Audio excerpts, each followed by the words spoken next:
We cover so much in this interview, straight from one of the most remote places in Australia. And that says something. From big myths like many animals damage the land to a huge question, can we actually put the new megafauna to work? And farms need to get much smaller and ranches need to get much bigger.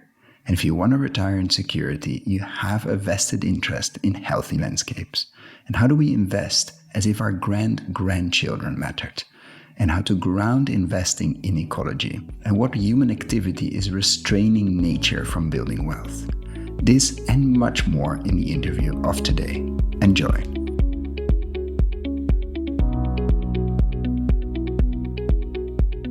This is the Investing in Regenerative Agriculture and Food podcast, Investing as if the planet mattered, where we talk to the pioneers in the regenerative food and agriculture space to learn more on how to put our money to work to regenerate soil, people, local communities, and ecosystems while making an appropriate and fair return. Why my focus on soil and regeneration? Because so many of the pressing issues we face today have their roots in how we treat our land and our sea, grow our food, what we eat, where and consume. And it's time that we as investors, big and small, and consumers start paying much more attention to the dirt/soil underneath our feet. To make it easy for fans to support our work, we launched our membership community, and so many of you have joined us as a member. Thank you.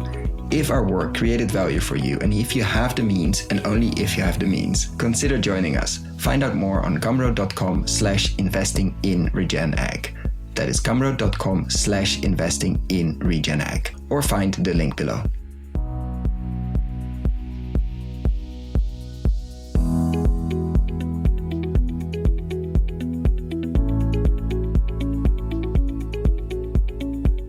Welcome to another episode, today with a second generation high-density, low-duration herder using herds for land management. Welcome, Chris. Welcome, Koen. Thank you for having me on the podcast.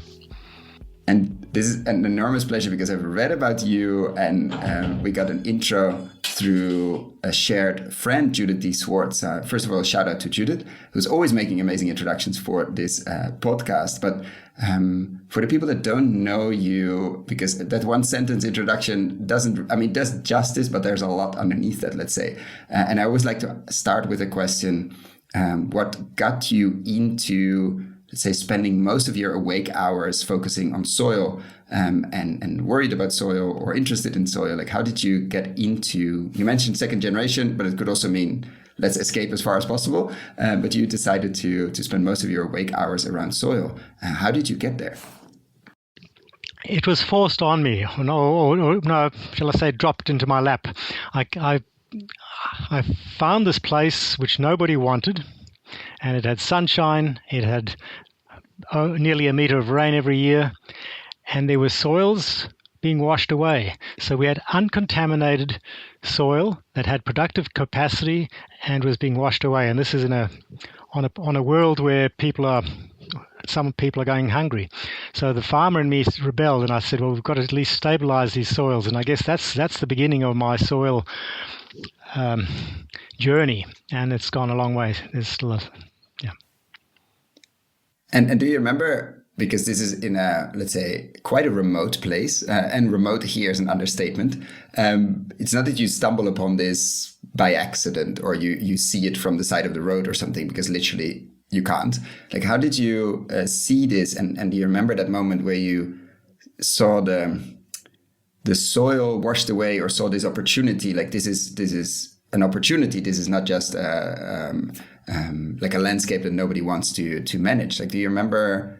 Like, how did you get to see this opportunity from in a very remote place? Well, the opportunity, I was very opportunistic. I was actually sort of a lifestyle refugee. I came to Australia looking for a place where I could commit and hopefully do something involved with the land. And I didn't have enough money to get into something that was up and running. So it was either something very run down, something small, something part of a place, or something very remote. So I had to look at a number of things, and then Kachana did tick a number of boxes. But what really got me enthusiastic about the area was when I first flew over, I saw the water. And I flew over, it was this time in 1980. in 1985, we flew over the country and everything was green, but there was also some patches that were with flowing water and green forests. And then I thought, well, that's interesting. So I decided to come back end of the year in September, when after a few months of dry weather before the rainy season started, to see how permanent that water was. And there was quite a bit of perennially flowing water, and which was, well, it was new to me. I'd worked my way across the northern Australia from east to west, and finally when I saw all that flowing water, I thought, well, that has to be worth something, although it wasn't really cattle country and I didn't see much soil. And then by the time we actually got out here, and that's moved out as a family in 91, I realized that the very areas that had attracted me, these little oases in the valleys, nested in the valleys, they were eroding. They were being cut by erosion and then drained, and then we were just losing this incredible resource which hadn't provided any money to anybody ever, and yet we were losing it. So instead of plan A, where I was going to do tourism and focus on money, generating money, I needed to find out how am I going to stop this hemorrhaging? How can we hang on to the little soil that we've got, and take things from there. So in 92, I seriously began experimenting, and we got some very good results by 95, but by 97. But what I was doing is I was actually using African models that I'd seen work in Southern Africa, where I grew up, and that's why I'm calling myself second generation. Dad was the first generation, using herds in high density for low duration for the mulching, even fertilizing, and the pruning effect they have on plants. So he picked up his knowledge in Kenya and then applied it on our little farm in Rhodesia at the time. And I grew up with that. But then I came to Australia and everything was different. So it was only when we were losing all these soils I thought, well, hang on, we've got these introduced herds. We have introduced pasture species that are deeper rooted. Could I use these introduced or new Australian pasture species to hold the soils together, new Australian megafauna to keep the pasture healthy? And so the experimentation started. But by 97, we had very encouraging results. But then the question was, have I now just have I put an African skin graft onto an Aboriginal wound, and is that going to be rejected in 30 years or something? So in 97, at the ripe old age of 40, I had to go back to school. It's the first time I willingly went to school and started learning about soil. And fortunately, Alan Savory, Elaine Ingham came. When the student is ready, the teacher appears. So I had a few teachers appear. The other very interesting fact that also I became aware of only in the late 90s was that Australia, many thousands of years ago when the first humans arrived, did have large animals. So all of a sudden, with this new regenerative knowledge that was already coming from various sides, and then the gut feelings that I had and what the country was trying to tell me, all of a sudden things started to make sense. And then in the early 2000s, the internet started. So next thing, we could be communicating. Farmers on 3 different continents could start communicating with each other. So it was actually a very exciting time to be trying new ideas. There's so many things to unpack there, but I wanted to unpack that feeling you had in, let's say, 97. Like you saw something was working in your experimentation. We're using but imported herds or like new herds to Australia, and a relatively new species as well. Like, when did that feeling started to, like, maybe I'm just putting a small band-aid on a wound that's going to be rejected in a bit, or a small, like, when maybe this is a temporary fix? Like, when did that doubt started to appear? And how did that manifest itself? Apart from that you went to school, but how did that doubt start to talk to you? Well, the doubt was there. Well, not doubt, but caution was there right from the start. I was new to the country, so no local knowledge, but there was no local knowledge to tap into for this sort of stuff either. So I was certainly treading with caution. My experience in the pastoral industry, working my way across northern Australia, was that the pastoral industry was capitalizing on Australia's new megafauna to support an industry. However, we were mining the tops of Australia's soil with native pasture and set stocking practices that we had. And then new pasture species got introduced by the industry, and we were just mining deeper. So I was fully aware that the pastoral industry, or a lot of the pastoral industry... Ooh, great, deeper roots, amazing. But a lot of that was not sustainable. Just mining deeper, yes. Wow. However, when I had my challenge, when I saw these eroding soils, I said, well, I'll use a Band-Aid measure, because if we can stabilize the soils, we can then pursue the academic debate of what do we want to do with it. But if we don't have soils, we can't have that debate. So that's why I resorted to Band-Aid measures, and I did this with the blessing of the department at the time. So we got photo monitoring sites, which we established, and we started annual monitoring. And I was experimenting with the knowledge that I had from Africa, using new Australian species, including myself. But then once we'd stabilized the soils, well, there were two other challenges, and that is fireproof and build biodiversity. And I had I still have a very basic approach. As long as I can see more biomass every year, if I can see species I've never seen before appear, if I've seen species that I've seen before in areas where they've never been before, I believe I'm more or less on the right track. However, I'm still moving forward with caution and uncertainty, and that's why I found it very important to try and understand as much as possible about what's going on underground. And so the macro herd management, Savory had refined that quite a bit. So just rewind back in the 50s and 60s, when Dad had his little farm in southern Africa, he was using herds for conservation purposes and was winning land care trophies, but he wasn't making money with the cattle. Now, he solved that dilemma by having photographic tourism to support his land care efforts. And our neighbors who were making money with cattle weren't winning any trophies for their land care. So we still, when we left Rhodesia, we realized there was something that just didn't match. And then, thanks to Alan Savory and the people that he networked with over 3 continents, we were able to put the pieces together. So the macro herd management, I thank Alan Savory for. Then, in 1999, I found out about Elaine Ingham, about the micro herds underneath the soil, and how the grass farming actually feeds the micro herds, and that really helped me. I was able to move forward with confidence, but then I was also able to compare notes with other people thanks to the internet. That was very important. But I think it's important all the while to understand that what we're doing is relatively new. Success, well, what is it? Those people who succeed have just got up one more time and they fell down. So success is a very fleeting goal. We've got to keep on working at picking ourselves up and adapting and learning as we go. And I think we've got a long way to go before we can be sure about what we're doing. But I think that's something that I find. Yeah, but I think that's something that's very good in the whole regenerative philosophy, or the different philosophies. That's one thing in common, that we actually move forward with a sense of caution, knowing that we've made mistakes before, knowing that we've all made mistakes, and knowing we will make mistakes again, and try and be more responsive to indications that nature's trying to alert us to. So nature's definitely the best teacher. Your definition of success.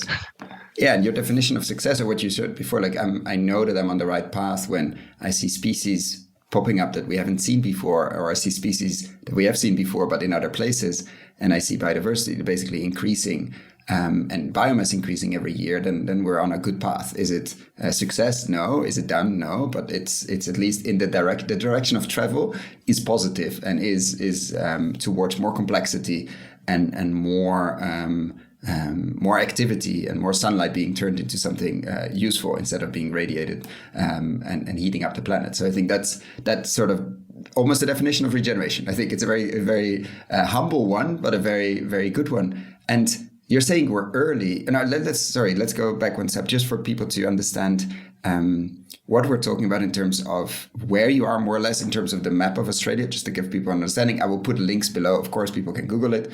But what kind of size of operation or size of land we're talking about, just to give people an understanding and a feeling, because this is bigger than we are not used to, but in Australia everything seems bigger. So just to give people a bit of an audio tour, what we see, because you said we fly over the land. I mean, that already says something how big it is. But what do you see when you would walk out of your place, and how many hectares or acres are we talking about, just to give a bit of a feeling to this audio, because we don't have video. All right, so we're in the northwest of Australia. We're actually closer to Singapore than we are to our capital city, Perth, and Melbourne. And we have the managerial responsibility or the custodianship role on an area that is 77,500 hectares, which is actually small for these areas, for this part of the world. Most of the areas are sort of 4,000 square kilometers. So that's quite a bit more. So we've got 775 square kilometers. Now, of that, there's only 300 hectares that we manage intensively. And then there's 2,500 to 3,000 hectares that we manage semi-intensively, and the rest we manage extensively. But back to what I was saying earlier on. And when you say that, what does it mean? What does that mean? Like intensively, semi, and extensively in your world? What does that mean? All right. So I'm using the herds as my main tool. So the challenge is to have the right number of animals at the right place, at the right time, for the right reason, in the right frame of mind, doing their work as a herd. And we've only got a few hundred head of cattle, so we can't be doing that everywhere. And so and also I don't know whether this works. So this is, well, we didn't know how to go about it when we first started. So we focused on a small area. Actually, I was a bit enthusiastic. I started on 30 square kilometers, and then we actually created our own fire nightmare. And so I've actually had to sort of downsize and just tease out what's possible on smaller areas. And another indicator is hydration. So I mentioned about more biodiversity and everything, but by using more mouths and more hoofs, we actually got more grass to grow. And by getting more grass to grow, we got more water infiltrating and less water evaporating. So we ended up getting permanent stream flow within 3 years in areas where in streams that used to seasonally run dry or stop flowing. And now, after 30 years, regardless of season, every year we're seeing new springs appear somewhere. So it's all right. Geography's on our side as well, or topography's on our side as well. But what we're using these herds to literally put a biological plug at the base of the mountain range, or the hills, you'd call them here. So you'd call them where you are, but here we call them mountains. But at the bottom of the ranges, we're just plugging up the areas where we were losing water. So it's. Yeah, it was just hydration. Hydrating the landscape or rehydrating the landscape is also, in my mind, a very important measurement of our progress, because people talk about biosecurity these days. I'm actually saying, well, unless we have water security, we don't have biosecurity, because water underpins all life. And on a continent that's already reasonably dry, if we're losing springs and perennial flow in areas where until very recent times we had all that, well, that sets off alarm bells in my mind, and so it's. I feel it's more important to find out what really works and what are the pitfalls than potentially overextending myself and trying to do the whole area. But in the indirect management, of course, what we're doing is we also use fire. We have this predicament in Australia that we don't have enough herbivores to cycle the vegetation that grows each year. And if that vegetation isn't cycled through biology, we feed flames with devastating effect. And that's why we still need to manage extensively the stuff. Let's sink in for a second. So you don't have enough herbivores on Australia's soil to turn the biomass into not flames, let's say. So that's just to for the whole discussion on animals. It's fascinating to hear the very, like, look, if we don't eat this stuff, it will burn, and if we, which is extremely polluting, dangerous, and all of that. Just to double click on that piece, it's good for people to sink in. Not that it's a new theme here on the podcast, but just to let a certain portion, of course. I mean, I'm not talking about big trees or whatever. A healthy forest that has its own microclimate isn't going to burn readily. However, there are forests where you do need the dry stuff to be pressed down to the ground, so that when the next rain comes, it can compost. And the function of the herbivore in seasonally dry country, in seasonally dry landscapes, is the gardening function. It's nature's gardeners. They literally mulch, evenly fertilize, and prune vegetation. And I mean, if someone gave us a bucket of sand and said grow something, well, the first thing we'd need to do is put a bit of mulch on there, and then fertilize and chuck a seed on there and hydrate it. It's just and animals do all that, and especially our herding animals in the dry season. Well, each one of them, I'm talking about the average adult animal, each one will take about 15 liters of urine out into the landscape and every day, and about 15 kilos of liquid manure that it spreads out. So we've got this throughout the dry season. We're inoculating dry landscapes with biologically active microcytes that are highly active for about 2 months, and then they go dormant and they're ready to explode with life when it starts raining again. And all that has been absent for thousands of years. And now we have this opportunity where we have more people, more demands, but we have the new herbivore, the new megafauna, and the question is, can we put the new megafauna to work to perform the tasks that the extinct megafauna would have done, would have performed?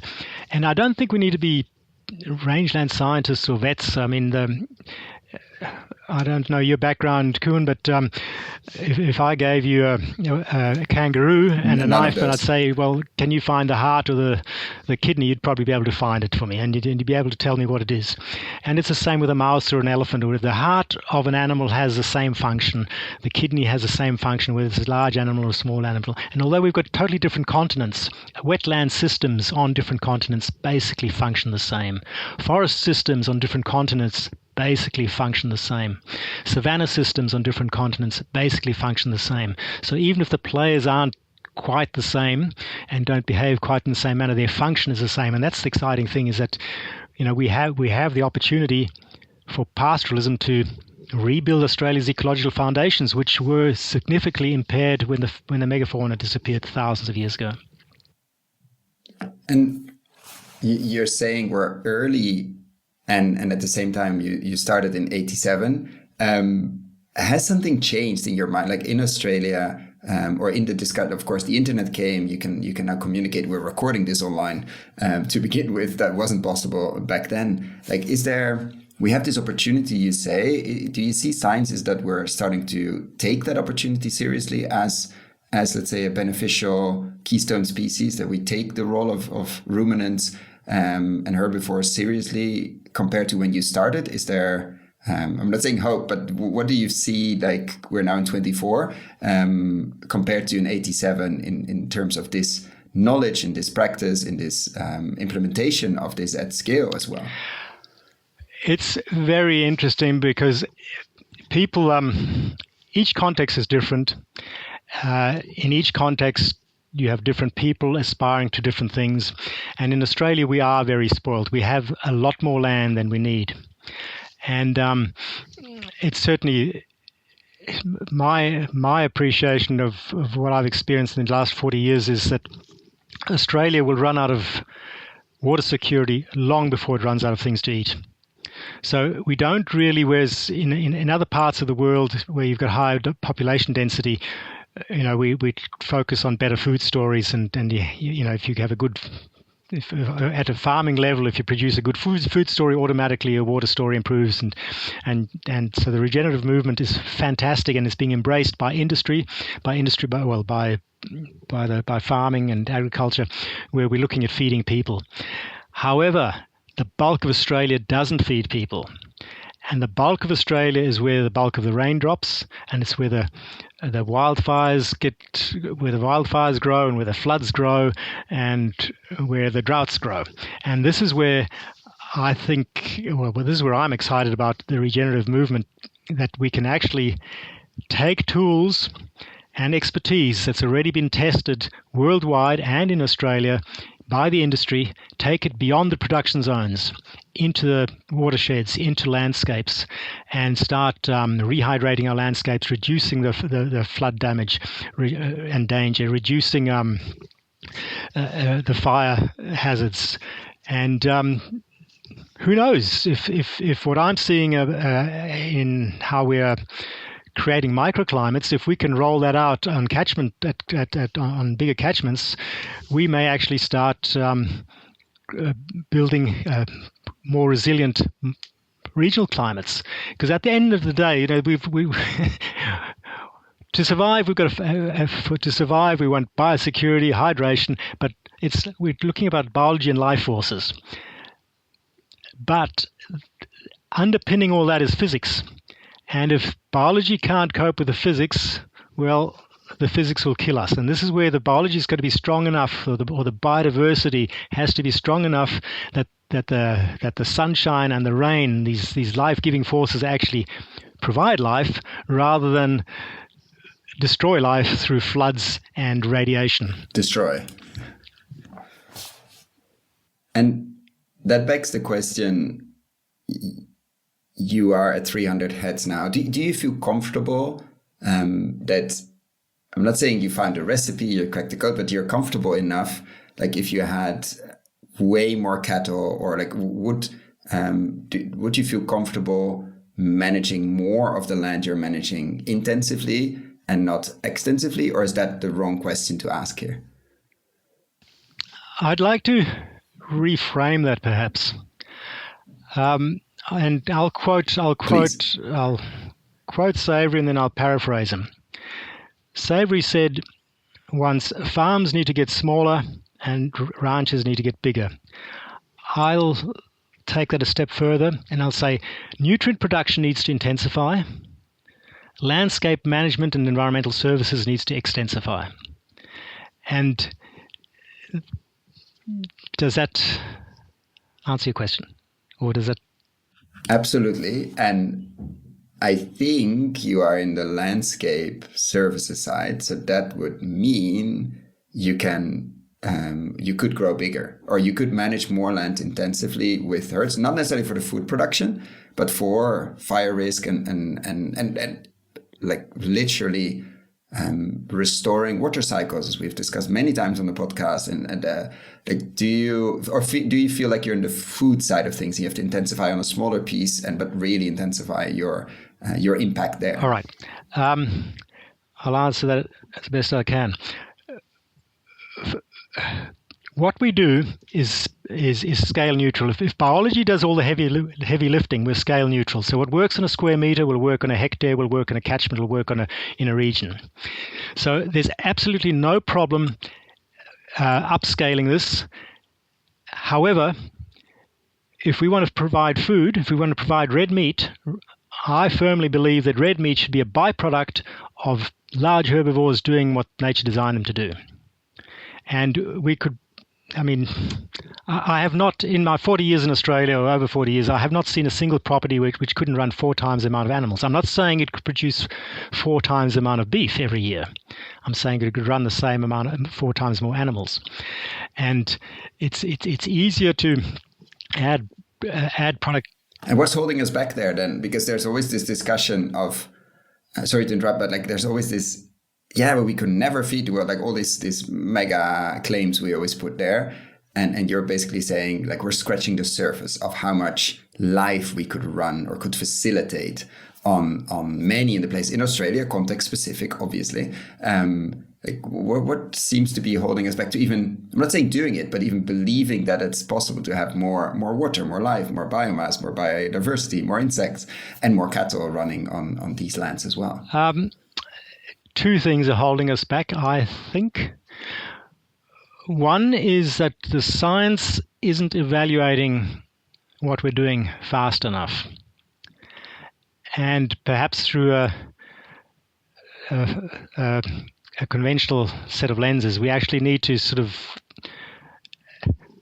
relate what we do towards an aspired outcome rather than just observing activities and documenting activities. But the other thing, I guess the biggest restraint at the moment, and I'm not sure what it's like in the different states, but certainly here where I am in Western Australia, at departmental levels, there is an understanding that too many animals do damage to the landscape. And I think that understanding is scientifically flawed, and Seijer's been trying to break that news to the world for 60 odd years now.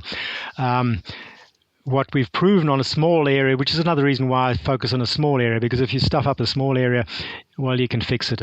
Whereas if I do it on a whole catchment level, well, then it's a different thing. So that's why we've got to the stage where I can safely say with confidence, we need to look at this and we need to throw some rigorous scientific analysis behind it, because if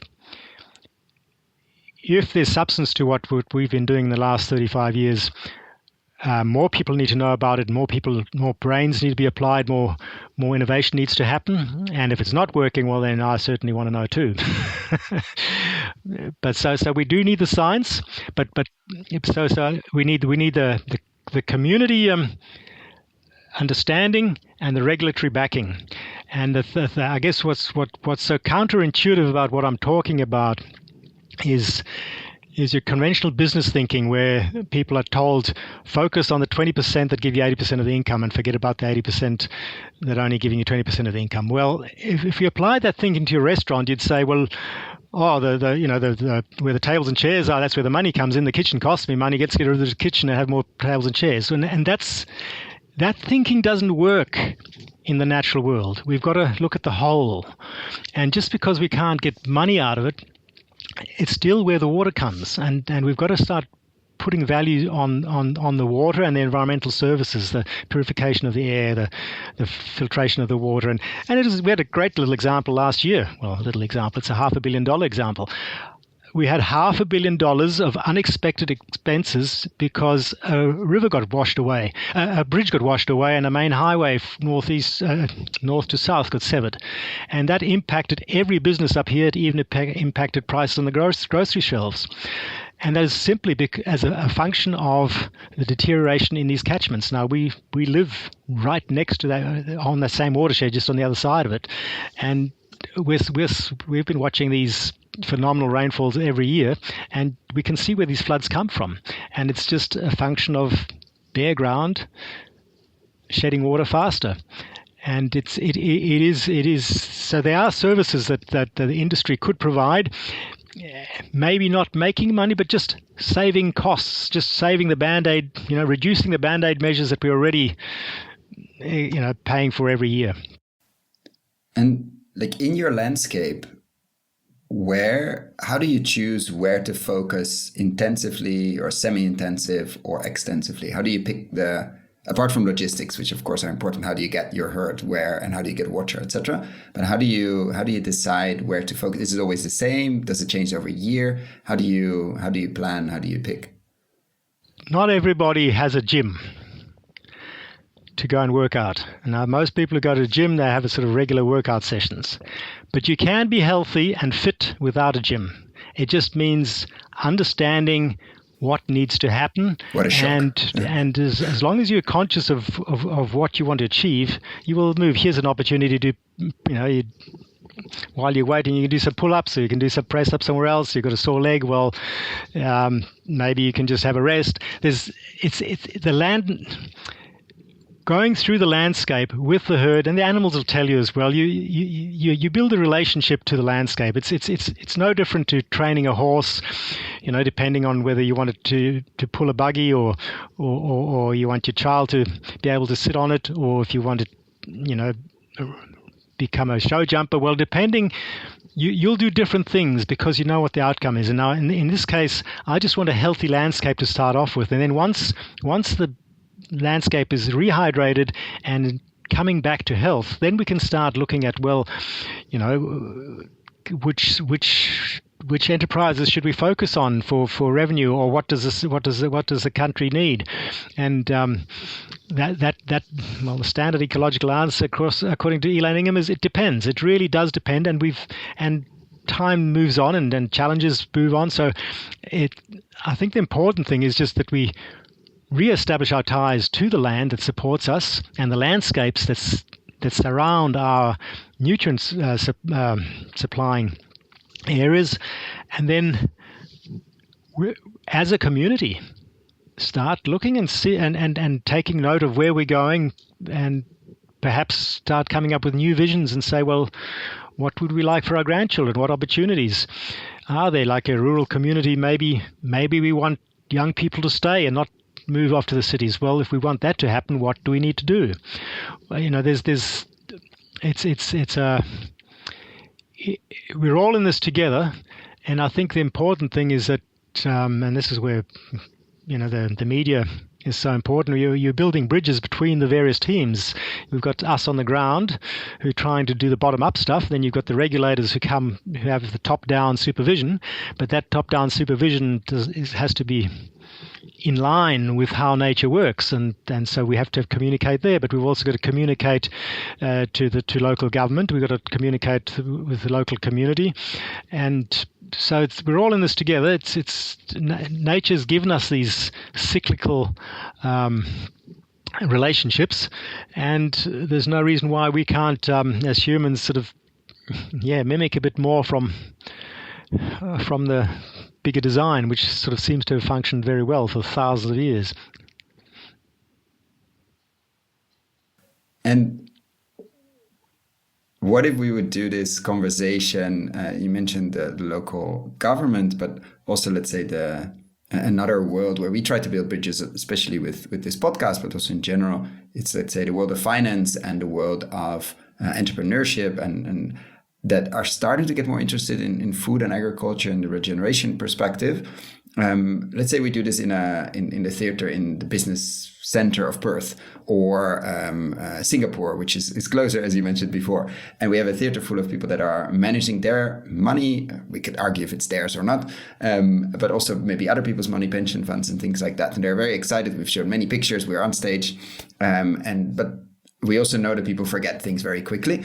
So if there was one thing you want them to remember, if there's like a seed you want to plant in their mind, what would that be? The seed that I would like to plant in the mind of those who have accessible wealth is, if you wish for retirement in security and old age, you have a vested interest in healthy landscapes. And I think that we have a very graphic example there in 2009, that the drought in Syria, where, according to the information that I read, 1 million farm families left their farms and went to the city.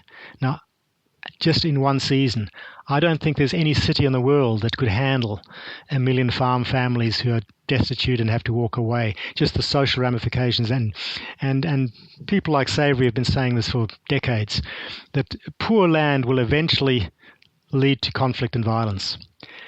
And what I'm seeing here in Northern Australia, by the time these problems reach the city limits, it's going to be game over.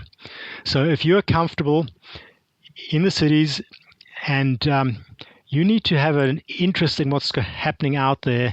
And I actually think that an investment in healthy landscapes, in rehydrating the continent, would be cheap insurance policy for the 1%ers.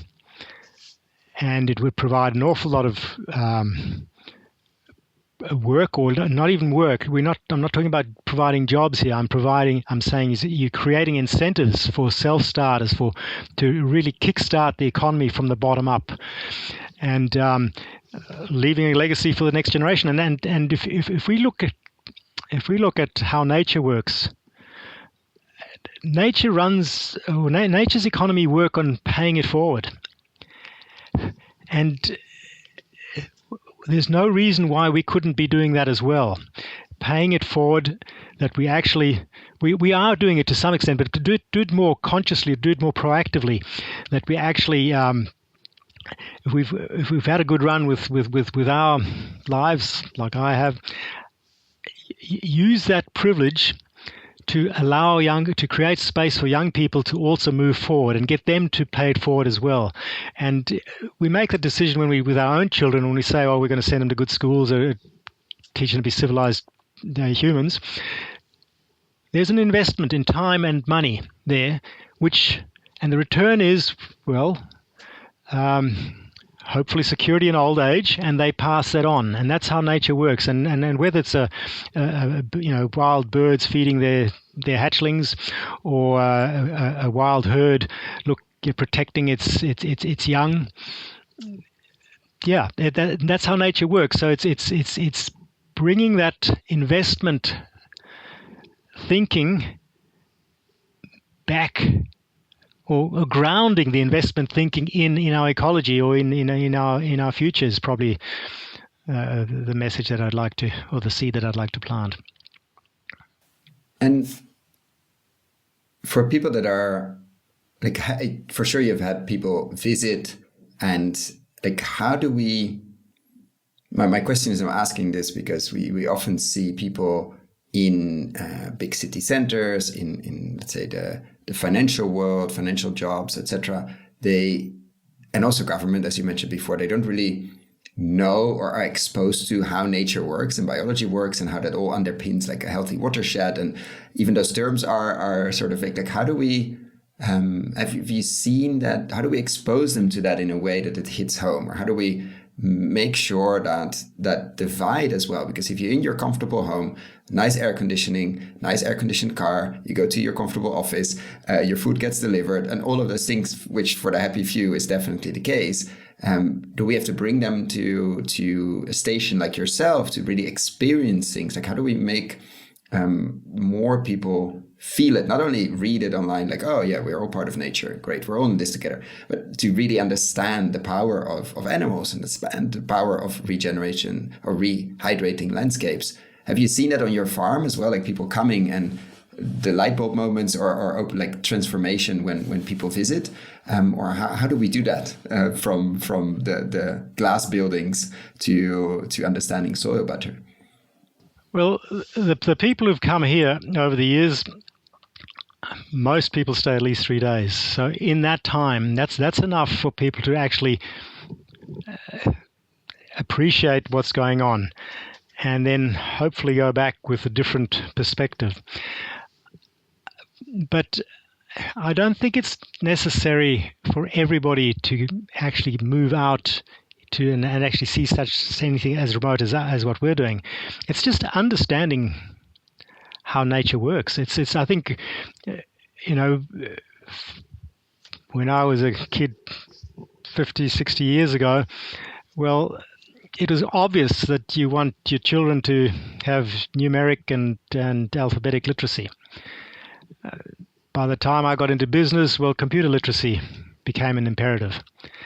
And I think what we now need is environmental literacy.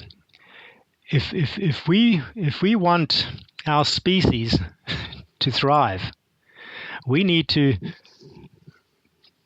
reroute ourselves in the ecosystems that nurture us and keep us alive.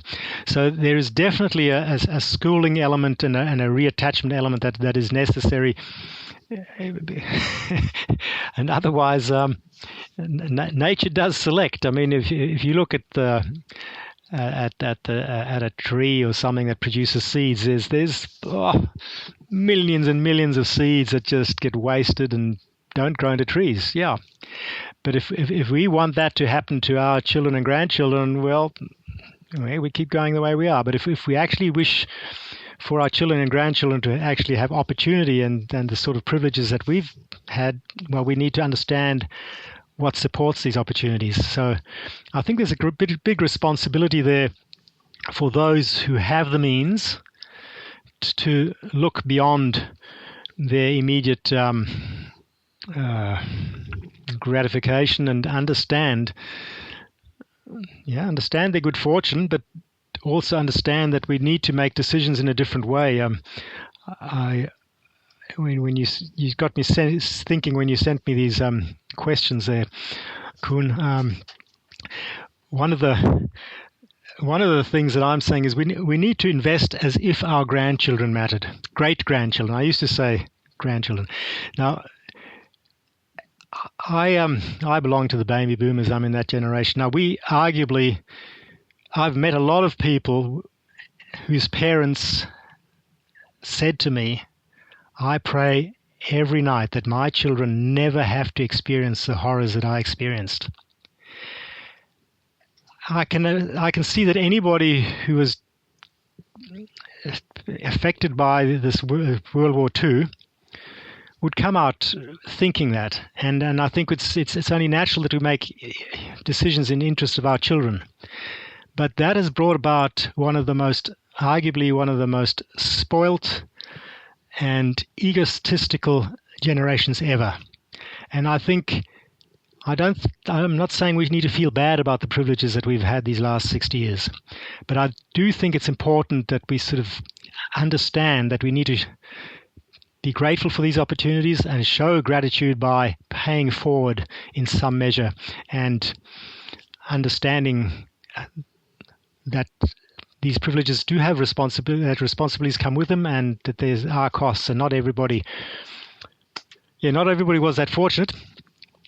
But we still have enough sunshine, and as long as the sun shines every day, it's 12 hours of gratis energy that comes in, and as long as water drops out of the sky, I believe that life will find a way. We just need to sort of become better custodians and reestablish ourselves. And I think becoming environmentally literate and understanding how the world works is something we need to do, and we need to pass it on. It has to from school age or even before school age. That it has to become part of our culture in the future for society to survive or civilization. And what do you make of the attacks on savory and others? I've experienced in the last, not that I've been attacked, but the last decade plus, I think the whole conversation around ruminants and cows specifically, but let's say ruminants and herbivores, has been very polarizing. There's a whole and you would imagine with internet, with this ecological literacy starting to spread more, with a TED Talk Alan Savory did, with a lot of research coming out more and more to support, it's not necessarily the animal, but it's the how. It's not the cow, it's the how, and all of those. It's context specific, and all, it seems to be the body of knowledge, and the examples, millions of hectares being managed this way, very interesting outcomes, etc., etc. And somehow it attacks this super strong counter reaction. And what do you make of that? Because I see in investment circles, herbivores and animals, especially in certain groups, is still something you cannot touch, or you cannot invest in, or you cannot be exposed to, because by definition cows are banned. And so we invest in plant-based meat and all kinds of other potential solutions. What do you make of this strong counter reaction to this message of you can actually, its management and its context and its facilitation, not necessarily the herbivore? I agree with you, Koen, that there is a lot of polarization, and polarization is not a healthy situation because it tends to literally polarize. You end up with one or the other. I think we've got to start looking at things from different angles, and context is everything. Contexts change all the time. Well, there are a lot of different contexts, and contexts tend to change as well. So I think each argument needs to be looked at separately. I wouldn't like to try and participate in this polarizing, just come up with one answer there. I would say the moment there's polarization, it's an opportunity to actually ask questions, because we can say, well, that's an unnatural, unhealthy situation. Why are we polarizing? What are the polarizing arguments? Is it about money? Is it about safety? Is it about ego? Tease out what actually is doing the polarizing, because the polarizing is not, we want to come together. We need to connect, reconnect. So anything that does the opposite is obviously not taking us where we want to go. So maybe maybe new questions, but certainly not follow the polarizing argument, and try and. I think there's a number of keys there. I mean, you can follow the money, or you can have a look at the fruits, see what the results are. If someone makes a strong claim, well, then they need to back that up. And if there are some people making strong claims and they can back it up, but there are also some people making strong claims and all they're doing is selling media. They're selling articles and creating controversy. Now, if you're in the business of selling debate and controversy, well, yes, polarization does help you. Yeah, you're going to make strong claims. Yeah. But we need reconnectedness and collaboration. Yeah, I find it fascinating And what if we would switch the positions a bit? So we put you in the position of a large investor. It could be $1 billion Australian dollars. I don't know the latest, but let's say a lot of money.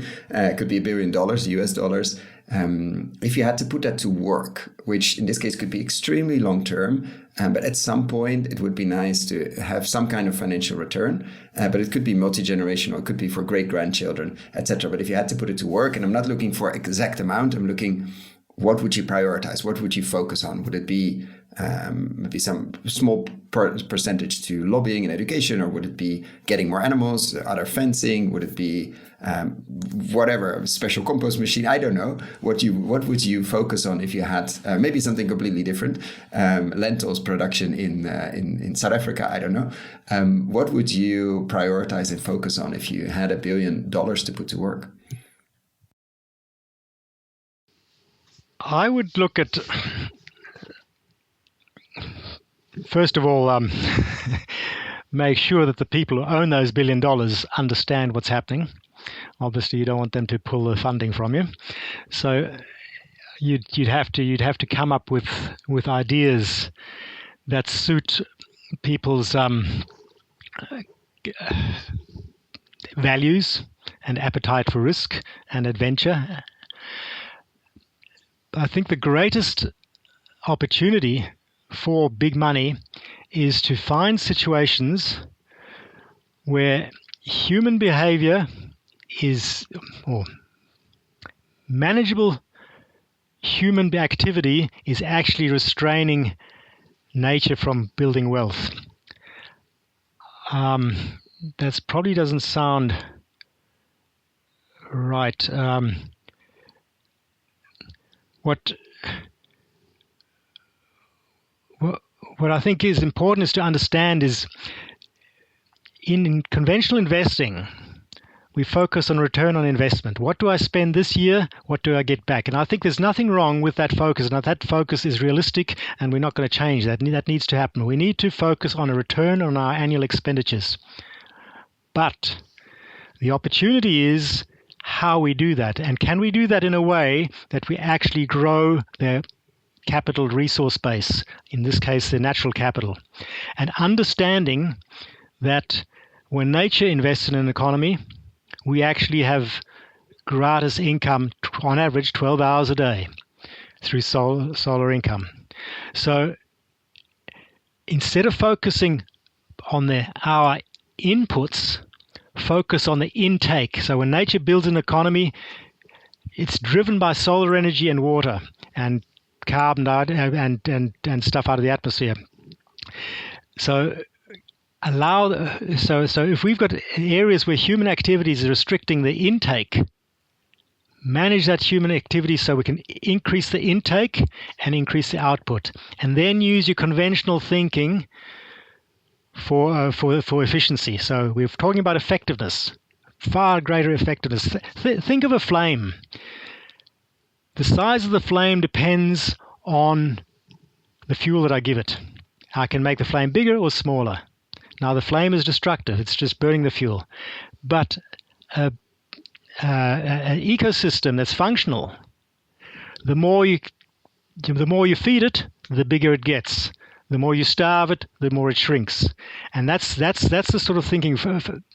If we can get out of the way from nature's inherent propensity to build wealth and increase that intake, and then get a fair reward on the inputs, by all means, but just reinvest the bigger returns in consolidating your natural assets, and then over time learn to live off the interest that sustainably generates. But we need to approach our natural assets the same way we approach finance. It's focus on the asset base, build that asset base, and then get it to yield a consistent return. Does that make some sense? Or not? In your context, absolutely. And I think there the two worlds of finance and ecology come together, because one of the reasons I'm following this space, I'm in this space, not because I have a finance background, but because I just couldn't imagine, after I've seen grazing examples in Australia and agroforestry examples, like this makes so much sense from a basic economy background. Like you get free input, the sun, 12 hours a day, or depending where you are, and you get the water. And like, how does that not make sense in a spreadsheet? If you do it well, manage well, of course, it's not that simple, but it should make so much sense. And somehow when we evaluate a bike factory or something, like it seems to make more sense than a well-functioning farm, which is interesting. That's one of the reasons, like this, I'm into this area because it seems to make so much sense practically. And then now the question is, why is not more of the financial world interested in this, in an asset that you can actually, with management, grow over time? Like you can restore, you can regenerate with turning more sunlight into something, into soil, into plants and root exudates, etc. And so but those basic mechanisms, I think, we lost somehow in the input-output methods we've been using to evaluate things. Like agriculture or ecology is fundamentally different. But coming back to your context, where is human, like in your landscape, in your farm, your station, where is human activity restraining nature from building wealth? Like where would that be if you had to invest it in, let's say, your area? I'm not sure, maybe this is way too much money or not. Where would you put it if you could do that? Where would you build more wealth by managing differently? We'd have to have the limiting factor in a situation like ours is motivated young people willing to upskill. I think this is a commitment, and that's where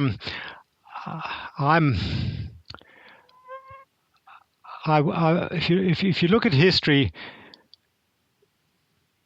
we seem to accept the fact that we fund a military.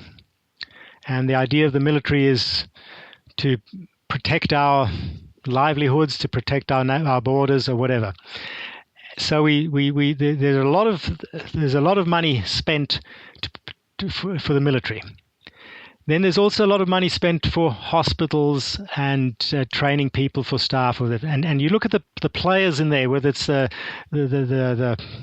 military leader, the leaders in the military system or the leaders in hospitals. They all started off as young people who invested 6 years of their lives working hard with virtually no return. But there was something at the end of it, a career. And I'm saying that the revitalization and the restabilization of our ecological foundations that support a nation deserves every bit of that sort of effort and energy and commitment as well. So the biggest investment is in the human capital or the social capital,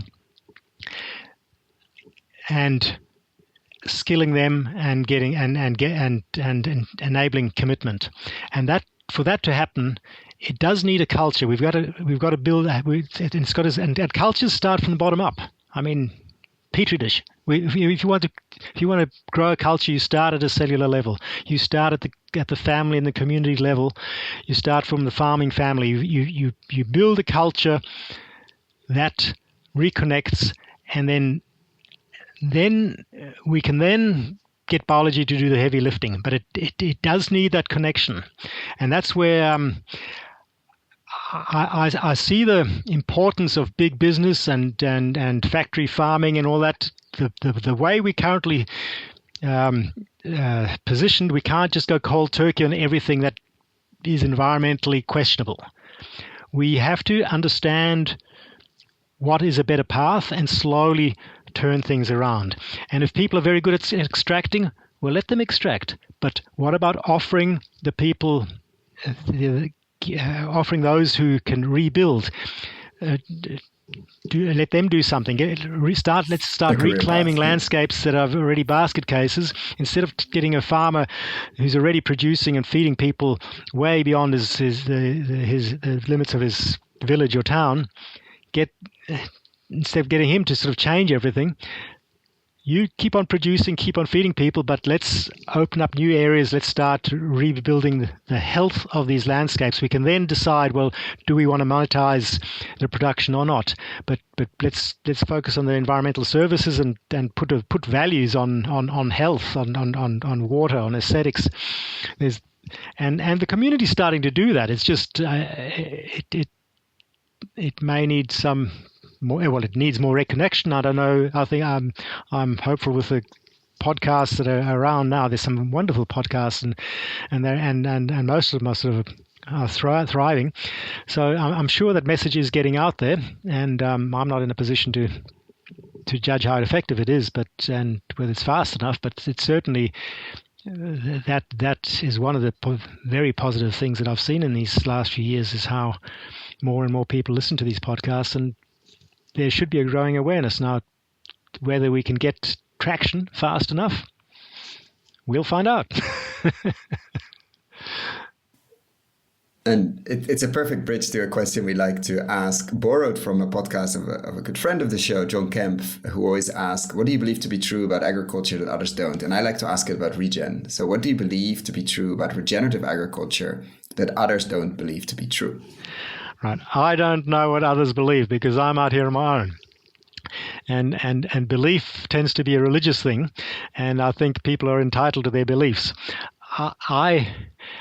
So my belief is based on what I've experienced, and I grew up in a situation where I was very attuned to water scarcity, in similar latitude to this in southern Africa.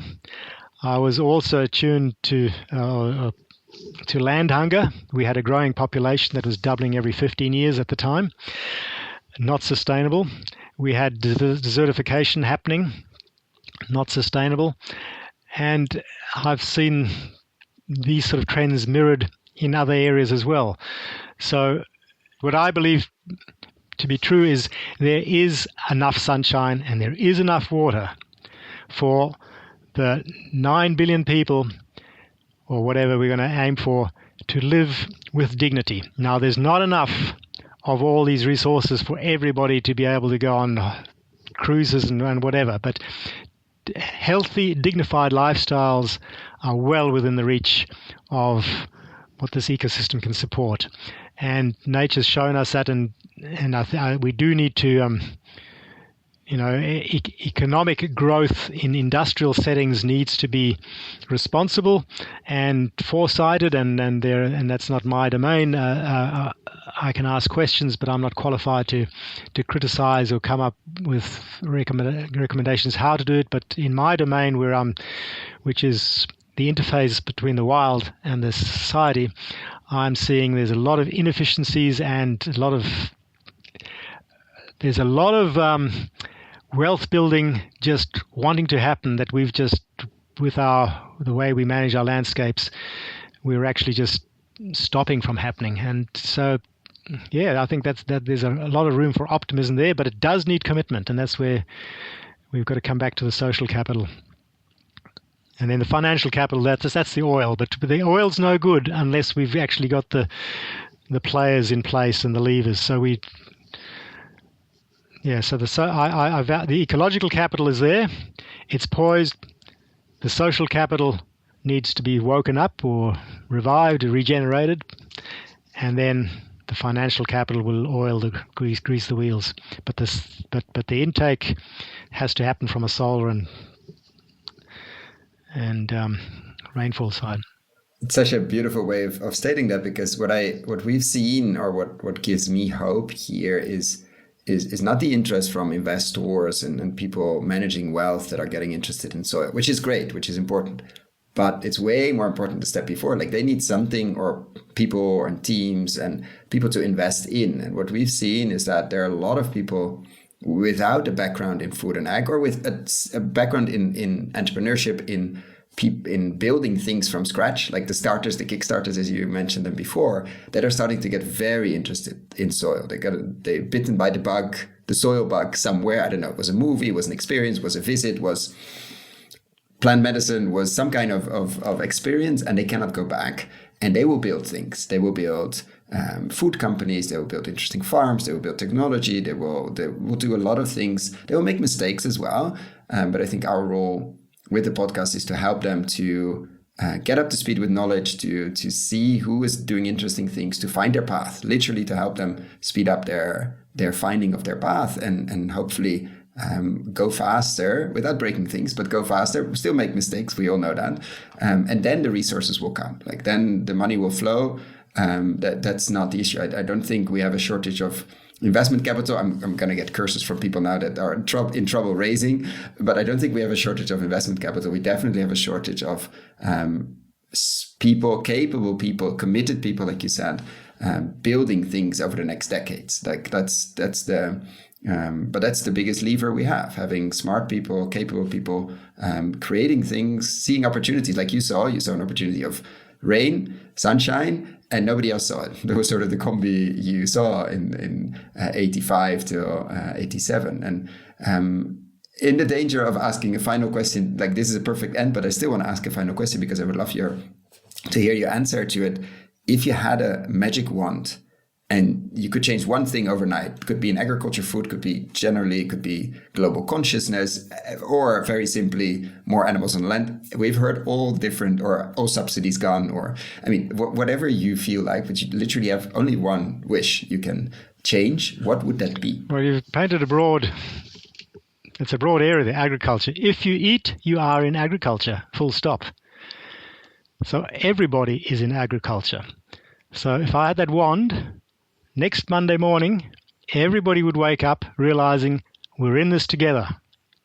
We actually have to work together, for each other, with each other. Symbiosis outranks competition. Competition is necessary for health, but symbiosis is necessary for survival. And for us to move forward at the scale that we now have, 8 billion of us, I mean, there's 5 billion added just in my lifetime. For us to move forward at that scale, we need to work in line with how nature worked, and sink our roots back into the soil that nurtured us in the first place. Now, we can also, like the plants orientate themselves towards the sun, we can orientate ourselves to higher goals, but we need those goals, whatever they are, they need to be embraced by our culture, either locally or bigger. But we need to sink our roots into the soil, into fertile soil again, and nature will provide that. We need to grow beyond ourselves, regenerate cultures, and we need to learn to collaborate within the culture and across cultures. Nature's done this. We don't need these hierarchical models. Let's follow nature's prompts. Grow like mycelia, grow like bacteria, laterally, and let the intake push that growth, right? Not and the inputs we use to refine that growth and make things more efficient. But I think there's some. You mentioned about back to those young people. I did mention I stand on a lot of shoulders. I did mention two shoulders I stand on. That's Elaine Ingham and Alan Savory. But I also stand on Fred Provenza's shoulders. And Fred Provenza wrote a very interesting book. I will put them all in we had them all on the podcast. I will put show notes to all of them down. Sorry, the one about the shepherds, about tapping into the wisdom of the wisdom of the French shepherds. Not a single one of those shepherds was actually born a shepherd. They came from all walks of life, and they embraced the thinking and acted it out. So I think we have a situation where we are uprooted, and some people are sort of more like pot plants, and some people are even like cut flowers. But it's going to be hard to get cut flowers to grow roots. But if we can just get the pot plants and start saying, well, hang on, we can actually, there's a garden out there. You'll actually grow and flourish so much better if you stick your roots into a garden. And yeah, just reestablish our roots, our biological roots as a species. That's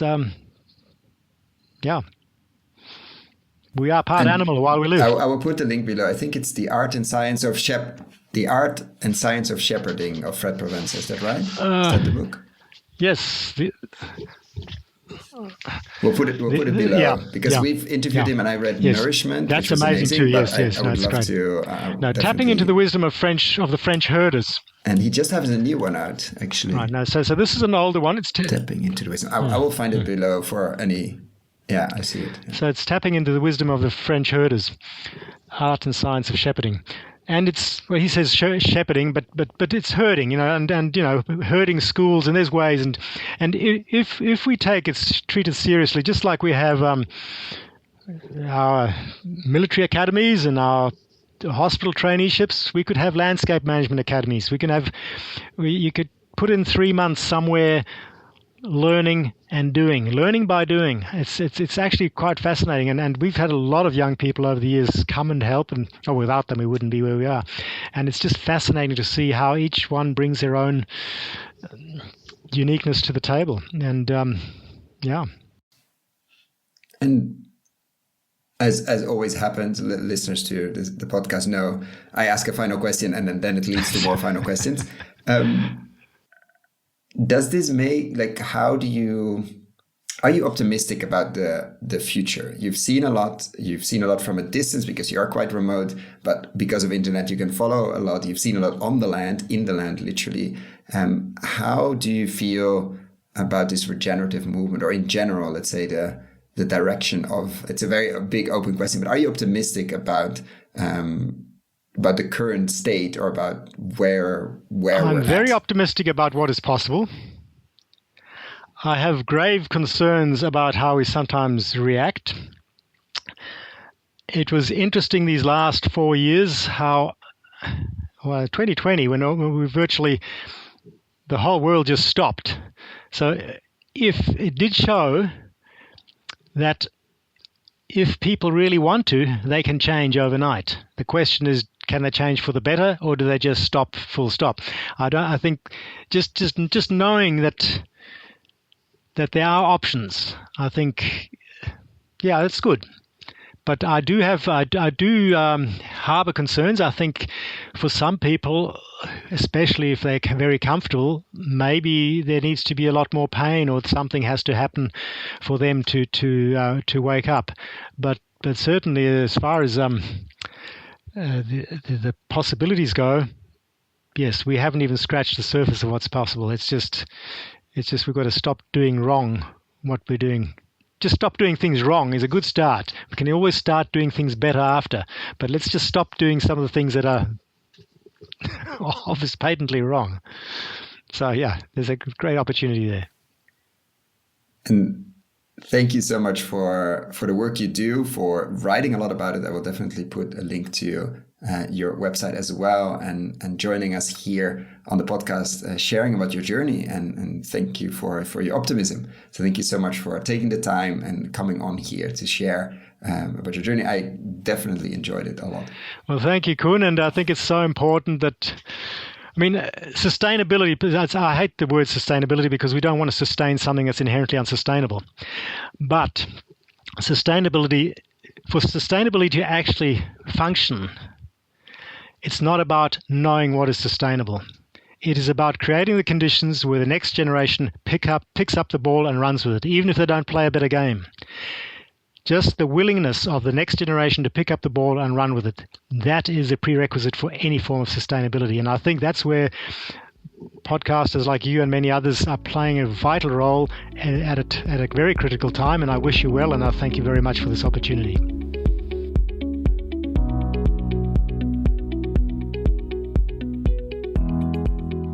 Thank you so much for listening all the way to the end. For the show notes and links we discussed in this episode, check out our website, investinginregenerativeagriculture.com/posts.